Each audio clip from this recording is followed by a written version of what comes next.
romantic texting, the first thing I think of are all of the stories in the media about guys getting busted for cheating, or you think about sexting and teens getting in trouble for showing literally their bodies or talking trash back and forth. Our next guest says that there is a way to use sexting to keep the spark alive in a healthy adult relationship. His website actually says it perfectly. It's called texttherromanceback.com. Please welcome relationship coach. This is Michael Fiore. Michael Fiore, everybody.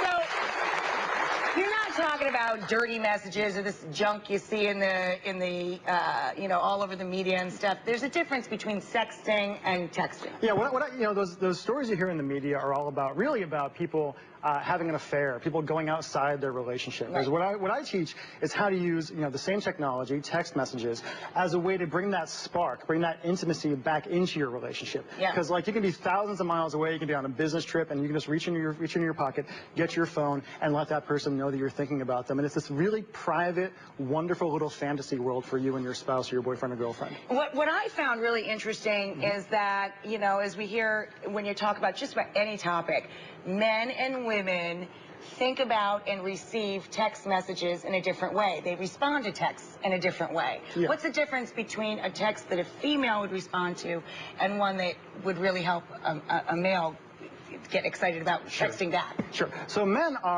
we're very visual creatures, right? We tend to respond to what we see all the time, whereas women are much more about storytelling, about language, about fantasy and things like that. So for a woman, I might say, you can text to your man, do you remember the smile on my face last night right before you left? Or something like that, right? And he'd be like, oh, because it makes him think of that right away. He pictures that right away. So if you're a female texting a man, you try and draw a picture for them. Yeah, a lot of very visual language the entire time. What about vice versa? Vice versa, you want to say something like, to a woman, you can say, can you imagine how good it's going to feel to wrap my arms around you tonight? And it causes her to imagine. Yeah, exactly. That just worked on me, and he's not even mine. Well, the funny thing, Rachel, is a lot of guys, when they hear me say that kind of thing, they say, oh, Michael, that's so cheesy, right? And I say, it's cheesy, but the entire audience went, ah. I got chills. Yeah. So works on me, yeah. It's real. I always tell people to be unapologetically romantic in their texts. Being in love is largely a choice, and this way you can just lay your heart out there. It really is love letters 2.0. Exactly. It really is. All right, so we decided to do a little experiment of our own on this. Kristen here in the front row. She's here with her boyfriend Johnny. Welcome them. Johnny thought that he was coming here to talk about their relationship, but that's not really, now you've probably figured out why you're really here, right, Johnny? You've also probably figured out what's been going on. Kristen, why don't you fill in the blanks?